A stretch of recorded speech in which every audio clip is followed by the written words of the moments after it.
Jackie. Thank you, Caroline. There's been a lot of discussion about the Epstein files and the president's comments yesterday calling it a hoax.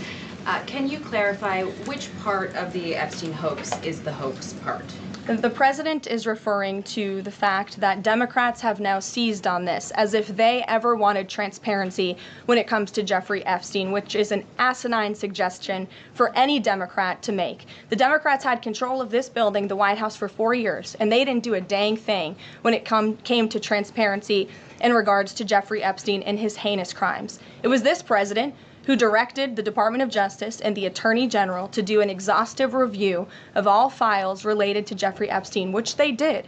The Attorney General and the FBI, led by Pam Bondi, Dan Bongino, Kash Patel, these are great patriots, some of the most trusted voices in the Republican Party movement. It's part of the reason the president appointed them to these high law enforcement positions, and they spent many months going through all of the files related to Jeffrey Epstein, and they concluded what they found in that memo, which they drafted and they released. And so the president has been transparent. He has followed through on his promises to the American people, but he doesn't like to see Democrats and the mainstream media covering this like it's the biggest story that the American people care about. I understand he wants to move on from the story, but you do have some prominent figures, including the Senate Majority Leader, the House Speaker, voicing support for the files to come out.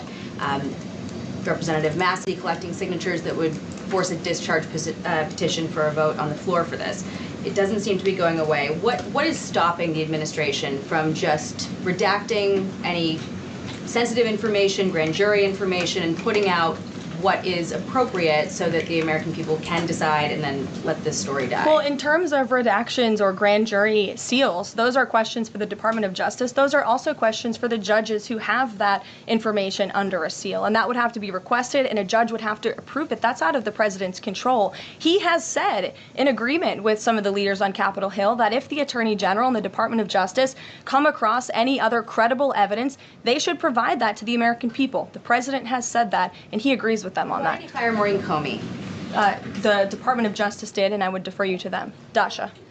Has the White House been directly in touch with some of the MAGA influencers that are still not satisfied with the administration's handling? And has the message to them been similar to what the president has said, which is sort of either let this go or we don't need your support? Well, look, the president and this team are always in contact with the president's supporters, with voices of many kinds on both sides of the aisle. I think that's part of the reason this president is a great president, because he's willing to listen and hear other people's perspectives. But ultimately, he has led this country, not just over the past 6 months, to historic success, but also through his first 4 years as president. And as the leader and the creator of the MAGA movement, he has led through these perilous times for our country based on instinct and in the best interest of the country. And as I always say, the American people should trust in President Trump. And what on John, the Fed chair? Go ahead, John.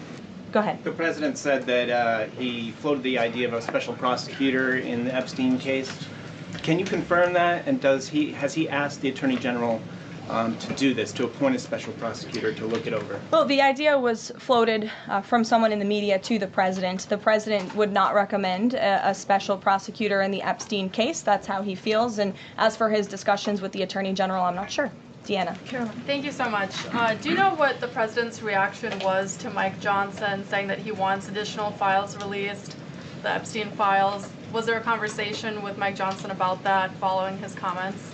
I won't discuss the president's private conversations with the Speaker of the House, but as I answered to Jackie's question earlier, the president has said if the Attorney General and the Department of Justice and the FBI have any more credible evidence in regards to Jeffrey Epstein's crimes, they should put that forward. He has called on them to do that. Thank you, Caroline. 2 questions. So the first is that President Trump said that the Attorney General only gave him a brief overview of what was in these Epstein files. Does he have knowledge or an understanding of what is in the files related to Epstein that have not been released? Not to my knowledge, and that's a question for the Attorney General, as I said, and the President has told the Attorney General if they have any more credible evidence, they should release it. Is that evidence, would she have to run that by the President before she released it? I don't think so. He said if she has any more credible evidence,